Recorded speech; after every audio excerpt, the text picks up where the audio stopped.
raising a child with OCD. Does this look familiar? Why are you washing your hands again? Or this? Why are you avoiding those tiles? Or maybe this? What are you doing with your food? Why are you inspecting your food like that?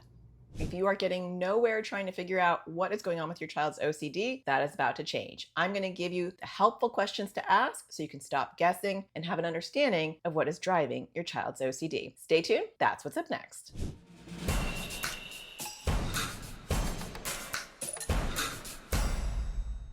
Hi, my name is Natasha Daniels, and if you're new to my channel, welcome, because I support parents who are raising kids with anxiety and OCD. Got a couple of them myself. Last video, we talked about why the core fear in OCD is so important. And if you've missed that video, you can watch it right here. But this video is going to go more in depth. Okay, you get that the core fear is really important when you're trying to help your child with OCD. It helps your child, it helps you, but how do you figure it out? Because getting to the core fear is tricky. Part of that problem is we're asking the wrong questions. We're asking why. Why are you washing your hands? Why are you taking 5-hour showers? And for a lot of kids, that can put them on the defensive. And so our first step is validating their struggle and asking them what questions. Let's take a look. Hey, I wanted to talk to you. I've noticed that you've been washing your hands often, and I was just wondering what OCD says will happen if you don't wash them. Nothing. It's just gross. When she says that her hands feel gross, that gives me a clue. I might be dealing with disgust-based OCD. That might be the core fear, because disgust is the bottom of the rabbit hole for a lot of people with disgust-based OCD. But I want to make sure. And so I want to also know what is disgusting, because with people who have disgust-based OCD themes, the origin of the disgust is different for each person. So I continue. And what's the grossest part about it?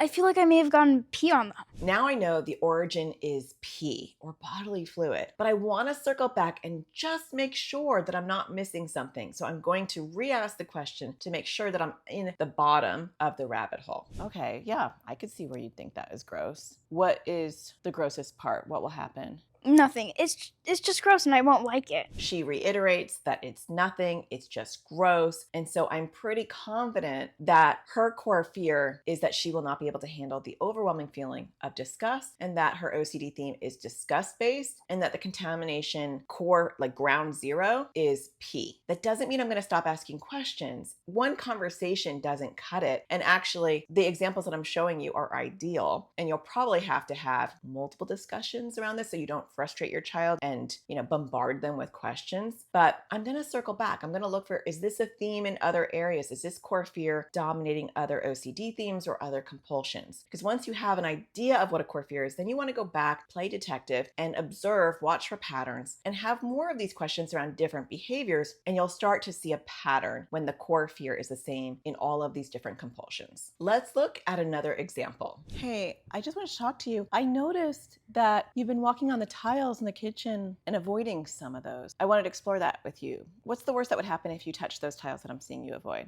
I don't know. You'll notice that in both examples so far, I don't ask if it's OCD. I already make the assumption it's OCD, and I say, what does OCD say will happen? I do that on purpose because I don't want to give them an opportunity to shut it down. So when you say, you're walking on the tiles weird, is that OCD? A lot of kids will get defensive and they'll say, no. And that's the end of the conversation. So when you are sure that you're looking at OCD behavior, or you're almost sure, ask it in the way that I'm asking, where you're not inviting a debate, you're asking more of what is going on and what does OCD say. Now, a lot of kids are going to say, I don't know. I don't know can shut the conversation down really quickly. Some kids say, I don't know, because OCD tells them if you talk about it, something that's going to happen. Or if you talk about it, I'm going to make this worse. Or some kids have moral OCD themes where they say, you really don't know. And you can say that you do know, but you're lying. And then that's being a bad person, which is actually the core fear. So sometimes saying I don't know is because they really don't know. Sometimes I don't know is because OCD literally says, like a compulsion, if you talk, I'm going to make something bad happen. Sometimes I don't know is because it's another compulsion because they're afraid they're going to lie. Sometimes I don't know is because it's embarrassing. And so sometimes when people are having contamination themes or sexually taboo thoughts, they're embarrassed to tell you. And so they're not going to be forthcoming, and they might say, I don't know. Especially in contamination related issues that are like semen based, bodily fluid that involves semen, you'll get a lot of I don't knows. And sometimes like sexually intrusive thoughts, you'll get a lot of I don't knows as well. So just be aware of that. But sometimes it's just because because they're not ready or able to open up. So one of my follow-up questions is this one. Well, if you had to guess, what do you think OCD would say? Something bad might happen. Okay, and that's common. A lot of people with OCD have those thoughts. Now, I don't want to end with something bad will happen because that is not at the bottom of the rabbit hole. I want to go all the way down if possible. Now, if I'm reading some cues that my child is done talking, they're defensive, they're getting annoyed, they've got a pillow over their head, whatever their tell is, I'm going to stop and I'm going to circle around and talk about it some other time when I see the behavior or at another time when they're not really stressed. But we want to find out what bad thing because that's not very specific. And OCD themes tend to get very specific for most kids. So I'm going to continue with a follow-up question. What does OCD say could happen? What bad thing could happen? Maybe one of you will die and it will be my fault.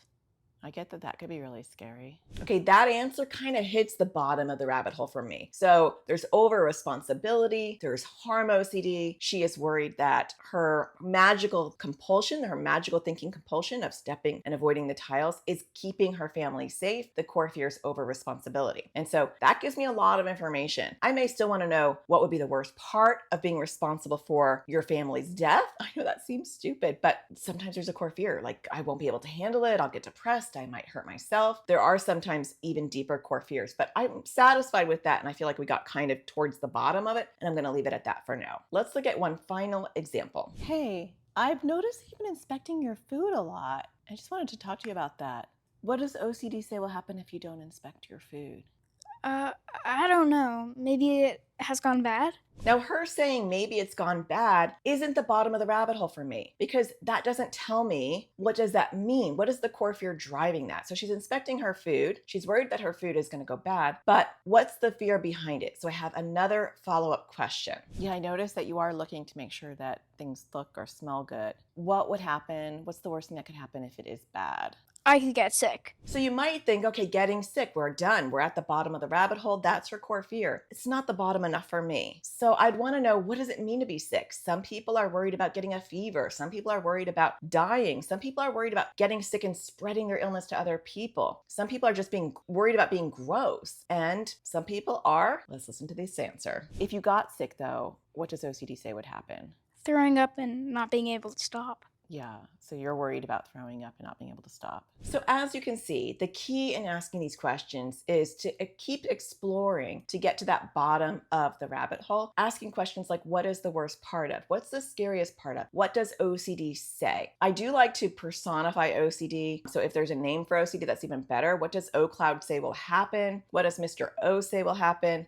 Some kids find that too babyish. They don't want to name it. Some teens and adults even name their OCD. So it's not really a baby thing, but some people don't like it. But if you personify it, that's helpful because then you can ask questions like it's something separate from them. If they don't have a name for it, which most people don't, you can still personify OCD by saying, what does OCD tell you? When you ask, what does OCD tell you? It's almost like giving that person permission to tell you something ridiculous or irrational because you know it's not them, it's not their thoughts, it's OCD. And I've worked with a lot of kids where when I say, what do you think is going to happen? They're like, I don't know, nothing. I mean, I know nothing will happen. It doesn't make any sense. Nothing will happen. And then when I reframe it and I say, I know you don't think anything will happen, but what does OCD think will happen? Then for some kids, they'll say, OCD thinks I'm going to get sick, or OCD thinks my hands aren't clean enough, or OCD says my family's going to die. I know that's ridiculous, but that's what OCD tells me. That separation is really powerful because it helps kids feel less shame and embarrassed about having intrusive thoughts that they even know can be irrational. I think the most important thing to remember is that this does take time. I'm making it sound very easy with these role plays just to show you a fluid example. But often this is not happening in 1, 2, or even 3 sittings. It's like little snippets that you get here and there. You grab the opportunity to talk when they're willing and you get out when they're not willing. You build that trust. And over time, you start to get that cohesive picture of this is the core fear. Oh, they're afraid of throwing up and they are afraid of the burn of throwing up. Or, oh, they're afraid of throw up and they're afraid of getting embarrassed and throwing up in front of other people. So really being embarrassed and losing control in front of other people is their core fear. Or they're afraid of being a bad person. And what it means to them to be a bad person is to not go to heaven. And they're afraid of hell. That's their ultimate core fear. All core fears are different and they're different for each person. But when you know the core fear, we talked in the last video of the triangle. There's like 1 to 3 core fears that dominate anxiety and OCD. You can have multiple anxiety and OCD themes with 1 or 2 core fears. And then you've got the OCD themes or anxiety or both. And then you have all these compulsions underneath that are driven by the OCD theme. And so when you tackle the core fear and you understand the core fear, you realize that your child really only has 1 or 2 struggles and it's manifesting in a multitude of different ways. That octopus has lots of tentacles, but it's just one beast. It's not all these different problems. It's one problem with many tentacles. And you are tackling the beast when you're doing ERP,